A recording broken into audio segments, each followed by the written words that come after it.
अब तक आपने जाना कि स्वास्थ्य लाभ करने के लिए स्वामी जी हिमालय की यात्रा पर गए थे। वे अल्मोड़ा से उत्तर प्रदेश होकर पंजाब गए और फिर कश्मीर की तरफ चल पड़े। सेवियर दंपति भी उनके साथ जाने वाले थे, पर श्रीमान सेवियर की तबीयत बिगड़ जाने पर वे दोनों मरी में ही रुक गए। उन्होंने अगली यात्रा के लिए स्वामी जी को 800 रुपए भिजवा दिए, परंतु स्वामी जी ने अपने एक दोस्त से कहा, योगेश, हम लोग तो फकीर हैं, इतने रुपए लेकर क्या करेंगे? रहने से ही खर्च हो जाएगा।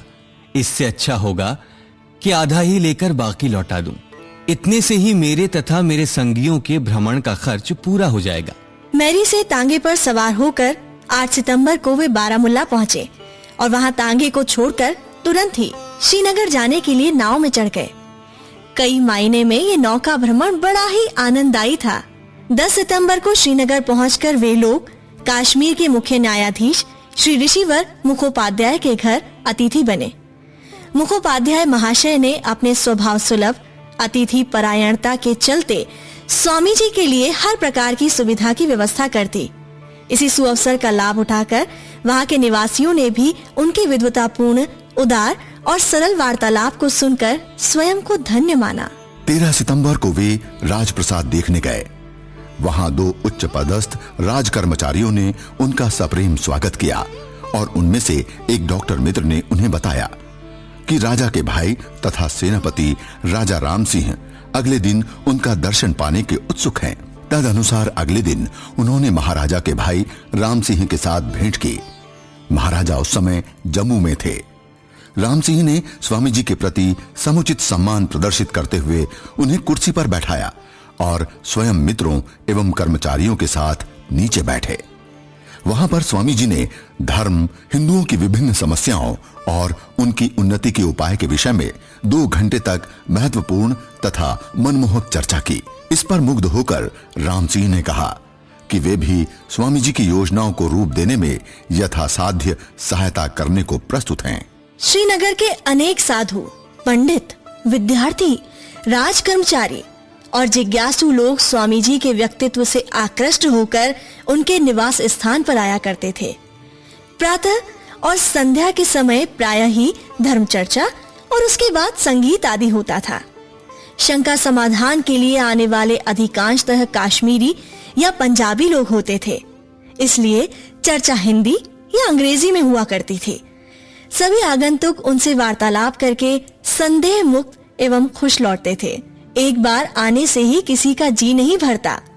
पूछने को कुछ न कुछ बाकी रह जाने से और केवल उनका दर्शन मात्र करने और उनकी मधुर बातें एवं संगीत सुनने के लिए ही लोग बारंबार आया करते। स्वामी जी स्वयं भी भूस्वर्ग कश्मीर की इस सुंदर नगरी के सुंदर परिवेश तथा शीतल जलवायु के बीच रहकर काफी आनंद का अनुभव कर रहे थे। राजा अमर सिंह के वजीर क्रमशः उनके भक्त हो उठे और राजा के आदेश पर उन्होंने स्वामी जी के लिए एक हाउस बोट की व्यवस्था कर दी। इसके बाद से अवसर पाते ही स्वामी जी उस पर घूमने जाते।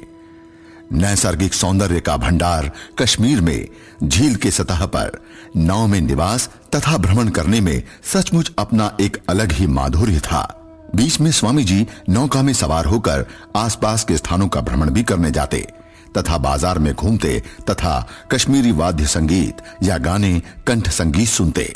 इसी प्रकार 20 सितंबर को उन्होंने पामपुर नामक स्थान पर जाकर वहां केसर के खेत देखे और रात को वहीं रुके। 22 तारीख को उन्होंने अनंतनाग एक और बीज बिहार का मंदिर देखा। अगले दिन पैदल ही मारतंड नामक स्थान में जाकर उन्होंने वहां के पंडितों के साथ धर्म चर्चा की। वो रात स्थानीय विश्रामागार में बिताकर 24 सितंबर को वे अक्षय बल नामक स्थान की ओर रवाना हुए। मार्ग में अवंतीपुर के निवासियों ने अत्यंत आग्रह पूर्वक उन्हें एक अत्यंत प्राचीन पांडवों का मंदिर दिखाया। किंवदंतियों के अनुसार ये मंदिर पांडवों के समय का है। स्वामी जी ने घूम घूम कर उस सुंदर मंदिर का गठन, उसकी नक्काशी और पत्थर पर खुदाई से बनी जाली का काम देखा। मंदिर पुराना था। स्वामी जी के साथ लाटू महाराज भी थे। दोनों में अक्सर नोकझोंक और हंसी मजाक हुआ करती थी। मंदिर देखने के बाद लाटू महाराज ने स्वामी जी से पूछा, क्यों, क्या ख्याल है, मंदिर कितना पुराना होगा? ये तो कम से कम 2000 साल पहले बना होगा। ये नक्काशी का काम अति दुर्लभ है। क्यों, ऐसा क्या है इस मंदिर में? और तुम कैसे कह सकते हो कि ये 2000 साल पुराना है? तुम ठहरे अनपढ़ गंवार, तुम्हें ये सब बातें समझ में नहीं आएंगी। चलो आगे बढ़ो, और हो भी अगर विद्वान तो मेरे जैसे मूर्ख को समझ नहीं सकते। सब लोग हंस पड़े। दोनों में गहरी दोस्ती भी थी। श्रीनगर में वे लोग एक हाउस बोट में रहने गए। लाटू महाराज ने देखा कि बोट पर माझी लोग अपने परिवार के साथ रहते हैं। उन्होंने कहा, ए नरेन, तुम जाओ उस हाउस बोट में रहने, मैं नहीं जाऊंगा। क्यों? चलो ना, बहुत मजा आएगा। झील में तैरेंगे, ऐसा और कहीं मिलेगा नहीं। अरे नहीं नहीं नहीं नहीं नहीं। बात क्या है, साफ साफ कहते क्यों नहीं? इन नावों में माझियों के परिवार भी रहते हैं। इन औरतों के साथ एक ही नाव पर मैं नहीं रह सकता भाई। ओह, तो ये बात है। अरे तू अकेले थोड़े ही रहेगा, मैं हूं ना, मेरे रहते तेरा कुछ नहीं बिगड़ेगा। लाटू महाराज आश्वस्त होकर बोट में रहने के लिए तैयार हो गए। कश्मीर और श्रीनगर स्वामी जी को बहुत पसंद आया।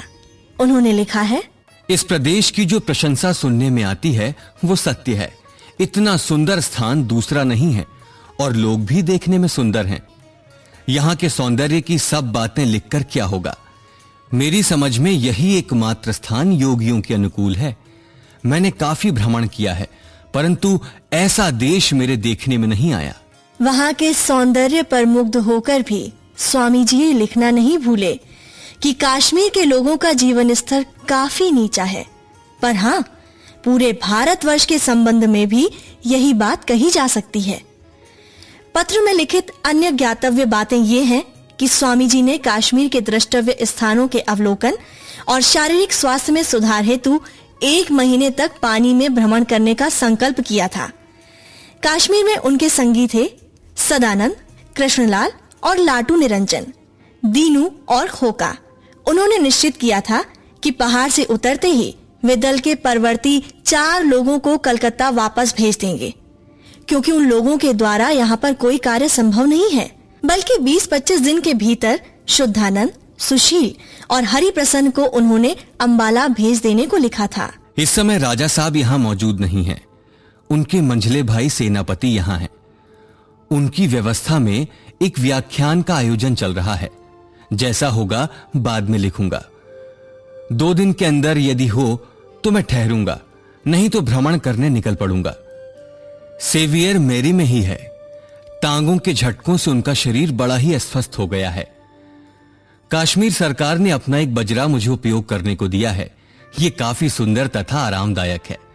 उन्होंने जिले के तहसीलदारों को भी आदेश जारी कर दिया है। हमें देखने के लिए लोग सदल बल यहां आ रहे हैं, और हमें सुखपूर्वक रखने के लिए जो कुछ भी आवश्यक है सब कर रहे हैं। श्रीनगर लौटने के बाद स्वामी जी का पुनः जनसाधारण के साथ मिलना जुलना तथा आनंदपूर्ण वार्तालाप आदि चलने लगा। बीच बीच में वे संभ्रांत लोगों के घर से भोजन के लिए निमंत्रण भी पाते थे। ऐसे अवसर पर गृहस्थगण प्राचीन रीति से उनके प्रति अतीव सम्मान व्यक्त करते तथा यत्नपूर्वक सारी व्यवस्था करते। एक बार एक अभिजात परिवार से निमंत्रण पर वहां संवेद ब्राह्मण पंडितों ने पुष्प वर्षा की तथा मालाओं से विभूषित कर उनका स्वागत किया, और भोजनोपरांत साथ साथ आकर उनके निवास स्थान तक पहुंचा गए। इस तरह की घटनाओं से ये समझा जा सकता है कि स्वामी जी अपने देशवासियों की कैसी हार्दिक श्रद्धा पाने में समर्थ हुए थे। और इस घटना के साथ पूर्ण वर्णित दक्षिणेश्वर के काली मंदिर के उनके तथाकथित बहिष्कार किए जाने वाली घटना से तुलना करने पर ऐसा लगता है कि जिनके दिमाग में प्रगति को रोकने की दुर्बुद्धि का उदय होता है, वे लोग अपने लक्ष्य प्राप्ति के लिए कितने ही प्रकार के दुराचरण में लिप्त हुआ करते हैं। क्रमशः उनके कश्मीर से विदा लेने का समय आ पहुंचा। अक्टूबर के प्रथम सप्ताह में ही उन्होंने श्रीनगर से नाव में प्रस्थान किया और वुलर झील को पार करते हुए बारामूला में जा पहुंचे। वहां से तांगे में सवार होकर 8 अक्टूबर की शाम को वे मरी आए। यहां पर उनका अपने पूर्व रचित पंजाबी तथा बंगाली अनुरागियों के साथ पुनर्मिलन हुआ। सेवियर दंपत्ति तब भी वहीं थे। उनके साथ भी भेंट हुई। 14 अक्टूबर की रात को स्थानीय लोगों ने उनका अभिनंदन किया और इसके उत्तर में उन्होंने एक मनोहारी भाषण दिया।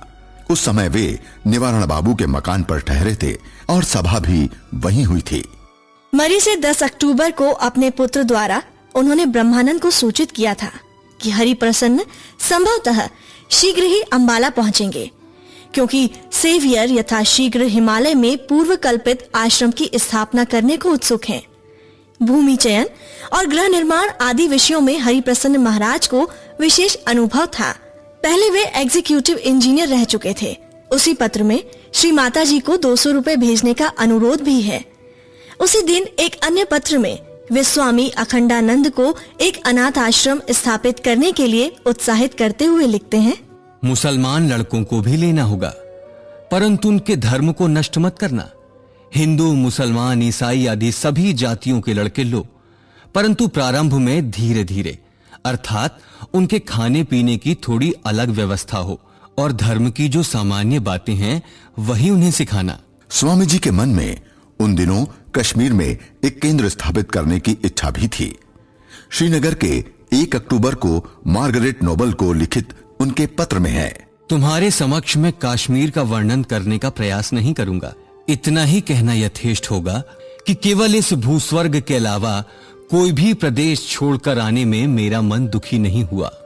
यदि संभव हुआ तो राजा को सहमत करके यहाँ पर एक केंद्र स्थापित करने का यथासंभव प्रयास कर रहा हूँ। जम्मू में महाराजा प्रताप सिंह से भेंट के दौरान संभवतः उन्होंने ये प्रस्ताव रखा था, परंतु प्रताप सिंह उस समय ब्रिटिश राज के नाराजी के फलस्वरूप सिंहासनच्युत होने के कारण वस्तुतः कुछ नहीं कर पाए थे।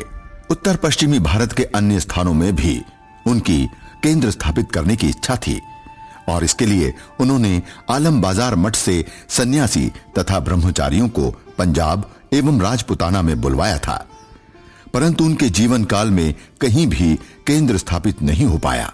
तथापि जो बीज वे उस धरती पर बो आए थे वो अमर था और बाद में वो अंकुरित होकर फला फूला और अब भी हो रहा है। अस्तु 16 अक्टूबर को प्रातःकाल 9 बजे तांगे पर मरी से रवाना होकर शाम को 5 बजे वे रावलपिंडी जा पहुंचे। 16 अक्टूबर को स्वामी जी के रावलपिंडी पहुंचने पर वहां के वकील लाला हंसराज साहनी ने उनका अपने घर पर सप्रेम स्वागत किया। उस समय उनके साथ केवल स्वामी सदानंद और स्वामी अच्युतानंद ही थे, क्योंकि इसके पूर्व ही वे निरंजनानंद, अद्भुतानंद, सचिदानंद और कृष्णालाल को जयपुर भेजने की व्यवस्था कर चुके थे। वकील महाशय के घर पर स्वामी जी के आर्य समाज के स्वामी प्रकाशानंद के साथ वार्तालाप करके विशेष आनंदित हुए। उस समय न्यायमूर्ति नारायण दास, भगतराम और भी अनेक शिक्षित लोग वहां उपस्थित थे। यहीं से उनकी व्याख्यानों के द्वारा प्रचार कार्य की शुरुआत हुई।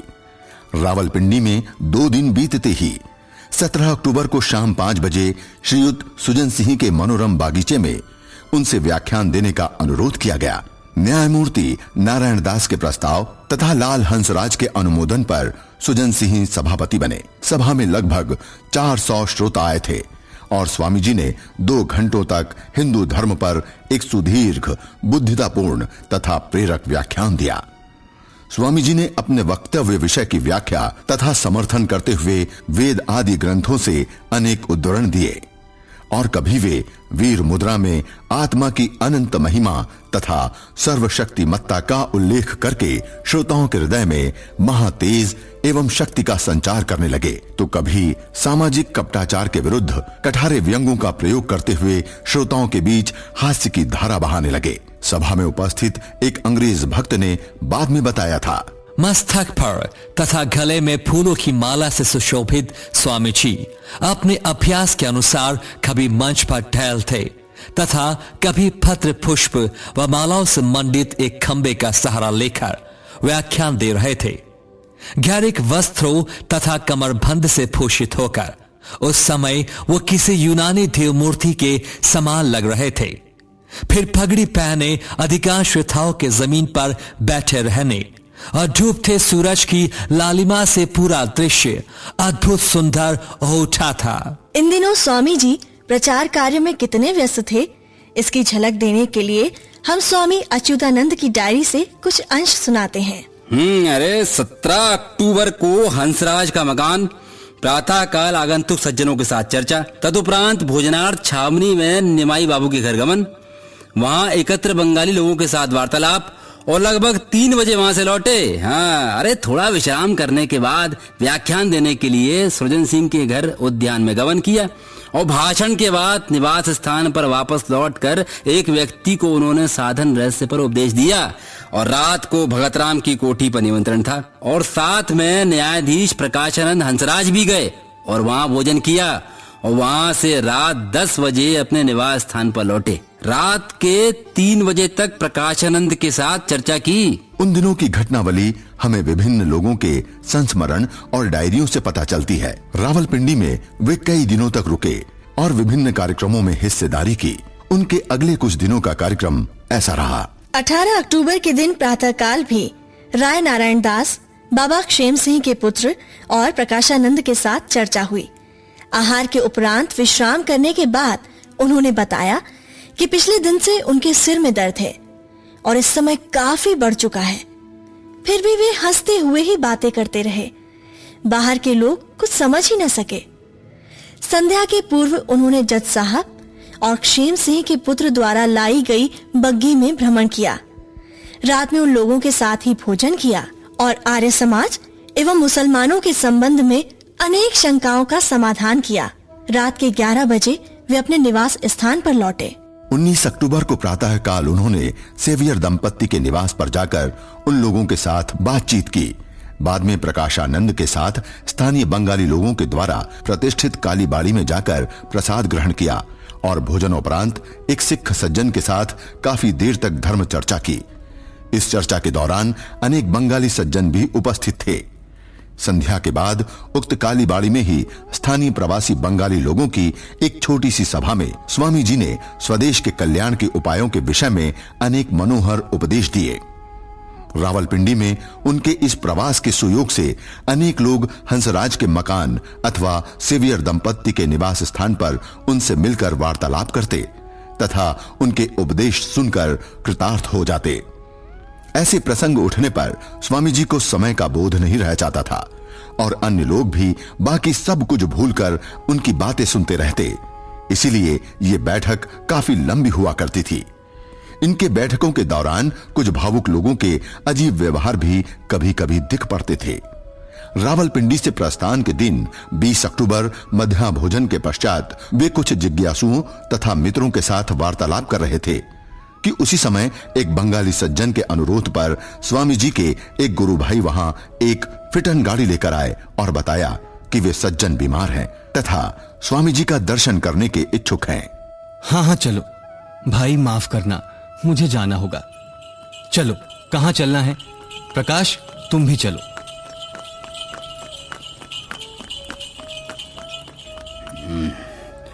स्वामी जी प्रणाम। मैं उठ चल नहीं सकता, इसीलिए आपको यहाँ आने का कष्ट दिया। नहीं भाई, कष्ट किस बात का? तुम बीमार हो। स्वामी जी, मेरे मन में भगवान और धर्म को लेकर कई प्रश्न उठते रहते हैं। मैं जीवन भर धर्म के पथ पर चल रहा हूँ। ये मेरी दुर्गति क्यों हुई? मुझे तो भगवान पर से ही विश्वास उठ गया है। भगवान कुछ नहीं है, सब झूठ है। आप ही कोई रास्ता बताएं। स्वामी जी द्वारा उन सभी प्रश्नों के एक एक कर युक्तिपूर्ण समाधान कर देने पर उस सज्जन का संदेह दूर हुआ और उन्होंने अपने को कृतार्थ समझा। इसके बाद उन्होंने स्वामी जी तथा उनके संगियों को किंचित जलपान कराकर रात के 8:30 बजे कृतज्ञता पूर्वक विदा किया। इसके बाद हंसराज के घर पर रात का भोजन समाप्त कर स्वामी जी कालीबाड़ी गए और कश्मीर के महाराजा का आमंत्रण स्वीकार कर जम्मू जाने के लिए रात के 12 बजे ट्रेन में सवार हुए। 21 अक्टूबर को 12 बजे जब वे जम्मू स्टेशन पर उतरे तो एक राज अतिथि के अनुरूप उनका स्वागत हुआ और राज्य की ओर से सत्कार विभाग के प्रमुख श्री महेश चंद्र भट्टाचार्य ने अपने पुत्रों के साथ उनकी देखभाल का भार ले लिया। अगले दिन स्वामी जी राजकीय पुस्तकालय देखने गए और बाद में उन्होंने महेश बाबू के गुरु स्वामी कैलाशानंद आदि अनेक पंजाबी सज्जनों के साथ धर्म चर्चा की। महेश बाबू के साथ कश्मीर में एक मठ स्थापित करने के विषय में भी बातचीत हुई। 22 अक्टूबर को 12 बजे वे राजकीय बग्घी में सवार होकर राजा प्रसाद में एक और महाराजा के साथ भेंट की। इस मुलाकात के समय महाराजा के 2 भाई तथा राज्य के कई प्रमुख अधिकारी भी उपस्थित थे। स्वामी जी के अपने लिए निर्दिष्ट आसन पर बैठे जाने पर महाराजा ने वार्तालाप आरंभ करते हुए सन्यास का प्रसंग उठाया और स्वामी जी ने उसका समुचित उत्तर दिया।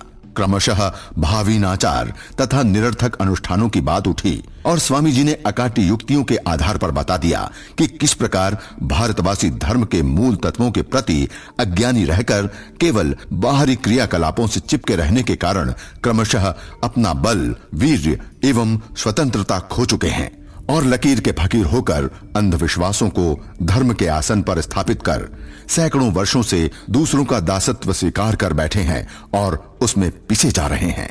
आजकल वास्तविक पाप आचरण के कारण कोई समाज से बहिष्कृत नहीं होता, परंतु भोजन आदि के विषय में थोड़ी सी भी त्रुटि हो जाने पर मानो समाज के सम्मुख घोर संकट उपस्थित हो जाता है। आजकल समुद्र यात्रा करने पर तरह तरह की आलोचनाएं होती हैं। वे भूल जाते हैं कि श्री रामचंद्र समुद्र पार करके ही लंका गए थे। आजकल ब्रह्मदेश, श्रीलंका, बाली, मलाया, थाईलैंड आदि देशों में बहुत सारे भारतवंशी वाणिज्य व्यापार में लगे हुए हैं। वे उन देशों में कैसे पहुंचे? समुद्र पार करके ही ना। उनकी तो जान नहीं गई। भारतीयों को बाहर निकलना होगा। दुनिया का भ्रमण किए बिना वास्तविक शिक्षा प्राप्त नहीं होती। अंत में यूरोप और अमेरिका आदि देशों में वेदांत प्रचार की उपयोगिता और सफलता की बात समझाते हुए अपने कार्य की धारा एवं उद्देश्य आदि का वर्णन करते हुए उन्होंने सबको बताया कि देश के कल्याणार्थक वे अपनी मुक्ति की अभिलाषा त्याग कर बल्कि नरक भी जाने को प्रस्तुत हैं और वे किसी भी बाधा विपत्ति के भय से पीछे हटने वाले नहीं हैं। लगभग 3 बजे ये वार्तालाप समाप्त हुआ। कहना न होगा कि महाराजा स्वामी जी के तेज, साहस, पांडित्य, प्रतिभा भविष्य के लिए अद्भुत कार्य योजना, स्वधर्म एवं स्वदेश के प्रति प्रेम, उदार दृष्टिकोण और अपूर्व वाग्मिता का परिचय पाकर विशेष रूप से संतुष्ट हुए थे। उसी दिन स्वामी जी बग्घी में सवार होकर छोटे राजा के नए भवन में गए। राजा ने उनका सप्रेम स्वागत किया और थोड़ी देर तक उनके पास बैठकर उनके उपदेश सुने। अगले दिन सियालकोट से कुछ लोग आए और स्वामी जी से वहां जाने का अनुरोध करने लगे। उन्होंने अपनी स्वीकृति प्रदान की। उसी दिन शाम को उन्होंने जम्मू की जनता के सम्मुख जो व्याख्यान दिया, उस पर महाराजा इतने आनंदित हुए कि उन्होंने स्वामी जी से अगले दिन भी एक व्याख्यान देने का अनुरोध किया। इतना ही नहीं, उन्होंने वो भी अनुरोध किया कि स्वामी जी 10-12 दिन जम्मू में रहकर लोगों के कल्याणार्थ एक-एक दिन के अंतर पर भाषण दें। भाव और भाषा दोनों ही दृष्टियों से व्याख्यान बड़े ही हृदयग्राही और उत्साहपूर्ण हुए थे और अपने वक्तव्य को व्यक्त करने के लिए स्वामी जी ने हिंदी भाषा का इतने सुंदर ढंग से उपयोग किया था कि गुणग्राही महाराजा ने स्वामी जी से उसी भाषा में कुछ लेख लिखने का अनुरोध किया था और स्वामी जी ने वैसा ही किया। उन लेखों को पढ़कर महाराजा ने स्वामी जी की भूरी भूरी प्रशंसा भी की। शिक्षा के क्षेत्र में उन दिनों पंजाब में जो अभाव दिख पड़ता था, इस विषय में भी उन्होंने खेद व्यक्त किया। उस दिन शाम को जो जनसभा हुई थी, उसमें महाराजा के आने की बात थी, परंतु वे नहीं आ सके। 28 अक्टूबर को प्रातः भ्रमण कर निवास स्थान पर लौटने के बाद उन्होंने समाज शास्त्र पर चर्चा करते हुए अनेक गूढ़ तत्वों की चर्चा की। उसका सार मर्म इस प्रकार है। सबके लिए भोग के समान अवसर होना चाहिए। वंशगत या गुणगत जाति भेद के अनुसार जो भोग अथवा अधिकार का फर्क रहने के बावजूद उसमें कुछ गुण भी हैं। उदाहरणार्थ, कोई व्यक्ति चाहे जितना भी गुणवान या धनवान क्यों न हो, वंशगत जाति को मानने से वो अपनी जाति का परित्याग नहीं कर सकता। अतः उसके गुण तथा धन का कुछ न कुछ अंश उसकी जाति को भी मिलता है। गुणवान जाति व्यवस्था में ऐसा नहीं हो सकता। उन्होंने अपने बचपन का उदाहरण देते हुए कहा कि वे दरिद्रों की बस्तियों में जाकर उनकी भलाई का प्रयास किया करते थे। वैसे इस तरह की बातें स्वामी जी सबके सामने नहीं बोलते थे, केवल अंतरंग संगियों के मजलिस में ही कभी कभी कह डालते। 29 अक्टूबर को वे राजा राम सिंह से विदा लेने गए और उन्हें बताया कि सियालकोट के मित्रों के दबाव के कारण उन्हें वहां जाना पड़ेगा और ज्यादा देर करना संभव नहीं। राम सिंह ये समाचार सुनकर दुखी हुए, परंतु उन्हें विदा करने के अतिरिक्त और कोई चारा न था। उन्होंने स्वामी जी से कहा कि वे जब भी जम्मू या कश्मीर आए तो राज का आतिथ्य स्वीकार करें। और स्वामी जी सियालकोट की तरफ चल पड़े। परिकल्पना श्री राम तिवारी, समन्वय संजय यादव, मध्य प्रदेश शासन संस्कृति विभाग, स्वराज संस्थान संचालनालय की प्रस्तुति।